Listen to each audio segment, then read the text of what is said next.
Okay, welcome to part two. I was just about to get into the this argument about ideological differences versus civilizational differences as the root of war. Okay, here's what Huntington I think would say, and I think he does say this a little bit, at least in part. He says this. He says, "Think of the Cold War. What were the two different sides of the conflict? Right? There was one major conflict in the whole world. It was the Cold War. You were either on the side of the United States or you were on the side of the Soviet Union. Right? Those two great blocs aligned against each other. Sure, there was the non-aligned world, but I don't think Huntington talks too much about that. But you know, there's one conflict in town, right? This major overarching conflict of the Cold War. Certainly, this is how Huntington would understand it. Okay." Let's have a look at some of the players on each side. Let's go over to the Soviet Union. Right? So you've got the Soviet Union, which itself is a multi-ethnic union of different nationalities and different races, certainly different socioeconomic groups and all of that. Different political groups are all contained in the Soviet Union. But who's on the side of the Soviet Union, right? And the answer is, it's the communist states, right? So China, for example, is a communist state, at least until the 1970s. They're pretty closely aligned, from the 1945 to the 1970s. They're pretty closely aligned with the Soviet Union, okay? We can see that that's different. They're aligned because they're a communist country and they're on the Soviet Union side during the Cold War, until the 70s at least. But they don't share really a civilizational tie, right? At least according to Huntington, right? The ones in the Sinic civilization, right? China, it's its own civilization. The others in the Orthodox civilization, the Soviet Union, right? With Russia at the core of it, right? What about Greece? Whose side is Greece on? Right? Greece is an Orthodox country, right? So if ideology and civilization are the same, then we should expect Greece to be in the Eastern Bloc with the Soviets and with the Serbs. Well, the Serbs were not quite in the Eastern Bloc; they were non-aligned, but we'll just say with the Soviet Union. What about the Baltic states, Latvia, Lithuania, and Estonia? Well, those guys are sort of Catholics, right? They're Western Christians, many of them, at least the ethnic Lithuanians and Latvians. So we would expect them to be in the West, right? If we're going along civilizational lines, but actually they're inside of the Soviet Union. So we have the conflict now. The line of conflict in the Cold War is communist states versus capitalist states, right? Western states versus Eastern ones. But being Eastern is not, it's not about being Eastern. It's about the ideology that you adhere to, and that's communism, right, or socialism. So you're in the East Bloc. The West are those who have adopted capitalism. So that's an ideological struggle. I'm trying to think now. Greece, right? Greece is not aligned with the Soviet Union. It's aligned with the United States. It's in NATO. What about Turkey? Turkey's also in NATO, right? They're not civilizationally. Huntington would say they're not in the West, right? So there is a difference, right? At least Huntington makes a difference between ideology, communism versus capitalism, and civilization, right? Orthodox civilization versus Western civilization, Islamic civilization versus Western civilization, Sinic civilization versus Western civilization versus Orthodox civilization. He says they were aligned in one way along ideological lines. Now they're aligned in a different way, civilizational lines. That's the big change that he's seeing, and he's seeing that in the 1990s. And so now, in terms of it being substantiated, we have to look, right? We can do this empirically. We can look along the civilizational fault lines. Who are the wars being fought with? I would say this. I think this is a recent example. But look at Ukraine. Okay, the Ukraine is sort of a divided, split country, right? What does he call a torn country, or a torn state or something? We have in the west of the Ukraine, we have Ukrainian nationalists who are mostly, I think, Catholics, right? Western, or I don't know if it's Catholics or Protestants, but they're Western Christians. And then you've sort of got Russians and Orthodox people in the east, and you've got now a conflict between the two of them, right? That's a conflict right down the civilizational fault line. If you trace the line that he talks about in our reading between Orthodox Europe and Western Christian Europe, the line goes right through Ukraine. Right, and so What about that? Seems to be correct. Now that's obviously only one example, right? We'd have to substantiate it with perhaps many more examples. One other one that we might want to do is, we might want to say, okay, Pakistan is very much in the Islamic civilization, and India is, I think he has them sort of split a little bit, but let's, for the purposes of my example, let's make them in the Hindu, its own Hindu civilization. That's a conflict, right? That's always a conflict. What about India and China, right? It's not ideological differences necessarily, but it's civilizational differences. And I guess part of it is as well is getting at it. What does Huntington mean by civilization? And I think he means, a lot of times he means religion. A lot of times, right? He's talking about Orthodoxy, Western Christianity. He's talking about Islam. He's talking about Hindu civilization. He's talking about, I think he has a Buddhist civilization as well. Not all of his civilizations are based on religion, but many of them are. I think the big ones are. The big sort of ones that are central to world conflict. Maybe not the Cynic one. What about the United States and China right now? They're in a trade war. Nobody's dying here, right? We're not killing each other, but nevertheless, right? That's a conflict. Huntington says conflict doesn't just mean war. So trade conflict between the United States and China. Is that ideological because China's communist and the United States is capitalist?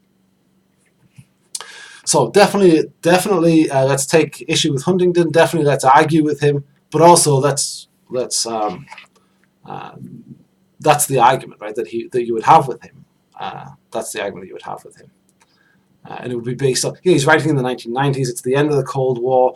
People are asking themselves, what's the next stage in world conflict? And here's Huntington give a very popular, very kind of a simple answer, but one that, of course, is open to the kind of criticism that you're offering, and also that Katzenstein is offering, which is why we're also reading Katzenstein alongside that. So hopefully that's an interesting discussion to have had. Let's go now to the next reading. Oh, the kin country theory. Kin country theory was very interesting and applied to our modern society, where we are mimicking the culture's religious beliefs and moral values, and they're ours. Oh, I see, like a globalization sort of a thing. It was confusing though, but it seems, is the more your country is advanced, the more people will want to follow it? I like that question. I like what you're thinking. And I thought about it on the video that I did that got lost, got deleted, and I talked about it quite a bit. And I think I talked myself round to be more about power. So I picked up on this word advanced, right? Because if we think of the West and we think of the United States, there's all sorts of arguments why we might think that reasons why we might genuinely and rightly think that the United States is the most advanced country or something like that, right? In the West, possibly in the world. Of course, this is arguable. We can talk about the Nordic countries, we can talk about Japan, and probably other countries as well, right? But let's say that the United States, its scientific advancement is higher. Its level of development in terms of number of educated people here. It's industrial science, industrial base. China obviously has a large manufacturing base, scientific bases, advanced technology bases. It's hard to beat the United States, right? People are coming from all over the world here to learn technology in our universities, and they are, if they can, oftentimes staying and making Silicon Valley, right? So yeah, I think in technology we might say, with some argument, but we'd have a fairly strong argument that the United States is the most advanced country. And so yes, that's the core country of the West. Other Western states might look to the United States, but what about other countries outside of the West? Right? Does this is obviously this is an obvious example, right? But does Iran look to the United States for leadership? Like, no. Does Saudi Arabia, right? Does Turkey, right? does Germany, right? If you say no to Germany, then you're sort of arguing a little bit with Huntington in the core state of the civilization, right? Because Germany and the United States share the same civilization. Does Russia look to the United States for leadership? And as an example,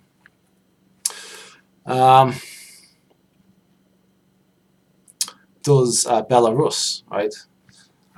So the answer might not. So although the United States is still, I'm going to say objectively, perhaps arguably the most or one of the most advanced countries in the world, it's not that makes countries look to it for leadership. There has to be something else, right? For Huntington, there first has to be some sort of common civilizational ties, right? Which might well involve religion, might well involve, if not religion, then some sort of philosophy, values, some sort of idea that they're like us, right? If you're in Britain and you're looking to the United States, right? The United States speaks the same language, right? Britain is nominally at least a Christian nation. The United States, while it's not nominally a Christian nation, actually it's normally a secular nation. Nevertheless, the majority of people in the United States are Christian. So it shares some religion, even if that's at sort of a broad level, right? In England, the Church of England would be the biggest Christian church, which is not. It's not the biggest Christian church in the United States, and that's what Katzenstein's getting at, is that there's lots of divisions and different groups and things inside of a civilization, but and here's the thing, and this takes us back to Katzenstein's argument, right? If you're in Iran, and I know Iranians who would fit this description, I'm very fond of some of them, but I know one in particular. But I know of one where he loves the United States, the values of the United States, sort of very maybe stereotypical values of the United States about sort of liberty and individualism and pulling yourself up by your bootstraps, all those that seem sort of like classically American or traditionally American to many people, at least, right? And so, right. So there are people in other civilizations that might look to America in that way. But if they do, right, Huntington's argument sort of allows other groups within Iran, the government, for example, to declare those people non-Iranian, right? To declare those people enemies of the state. And my friend, a former student actually, who I became friends with, he was declared by Iranian media as an enemy of the state because of his views, right? And so this is what Katzenstein is trying to undermine, is this ability to say, oh, well, if you like those American type values, those are associated with the West, and you're not Iranian enough, right? Or you're not Islamic enough, or you're not Orthodox, you're not Russian enough, right? You're not Chinese enough. You need to be like us, right? You need to act and behave and like the things that we like. Our group likes, even though there might be different groups in Iran that like the United States. Actually, there might be a lot of people in Iran that like the values and the way of life of the United States. But the separation of them and the enmity between them that a theory like Huntington's creates, that allows groups that would like to sort of subject those as sort of foreign, non-Iranian or non-Russian or non-American or any of those things. And they might, if you're in Iran, but let's say if you're in, there would be groups in Malaysia, for example, or groups in Indonesia where they would like you to, and these people are becoming quite powerful in Indonesia, more and more powerful in a way that they never were before, but groups who say, you need to look to Saudi Arabia. Saudi Arabian society, that's the model. And so if you're not, we're part of the Islamic civilization here. We're all Muslims. A lot of us are Muslims, like the vast majority of us are Muslims. We're actually gone a bit astray here in Indonesia. Actually, we need to look to Saudi Arabia. They're doing it right there. And so if you're not doing it right, then you can't be the leader. We have to be the leader. We'll show you the right way to go. So there's reasons why you wouldn't look to the United States while you might look to another country, right? Because Saudi Arabia is more Islamic, right, than Indonesia, let's say. That's what they would say. Of course, that's not what I'm saying, right? You know, Russia is the example, the proper example of an Orthodox country, not America, right? The Greeks, and Greece is very much, I would say, a torn country, right? But if it was more simple than that, right, and the vast majority of the population are Orthodox, so they shouldn't be looking to the United States, right? Because that's not an example of an Orthodox society at all. That's an example of a Western society, and it's corrupt, and its family values are breaking down, and all those things for the Orthodox. You know, it's losing its you know, Orthodox. I think the Orthodox civilization might be, if we believe Huntington at least, right, might be more conservative in those ways, right? So they might want to look to Russia instead. I don't know. There is an example of Greek volunteers going to fight with the Serbs. He talks about in the book. He talks, or in the reading that we did, he talks about Serbs.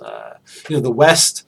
We took issue with the Serbs killing Bosnian Muslims in the Yugoslav wars, but when the Croatians did it, we kind of turned a blind eye. Right? And his argument is that is kin country, right? Hey, the Croatians are Catholics, right? They're Western Christians. They're a Western country, and they were one of the first ones to be allowed into the EU afterwards. The Serbs, they're different. When they do it, they're doing it because they're wrong, because they're evil. When the Croatians doing it, they're doing it because they have to do it, right? And that's what Huntington's getting at, and that's what he thinks causes the conflict between civilizations, not within them. Because we give our own people, our own civilization, we see them differently than we see other civilizations. And Katzenstein wants to undermine that a little bit and show that we're all, there's as much difference inside of the civilizations as there is outside of the civilizations. I think I'm going to stop there. I think I've answered like 3 or 4 of the questions.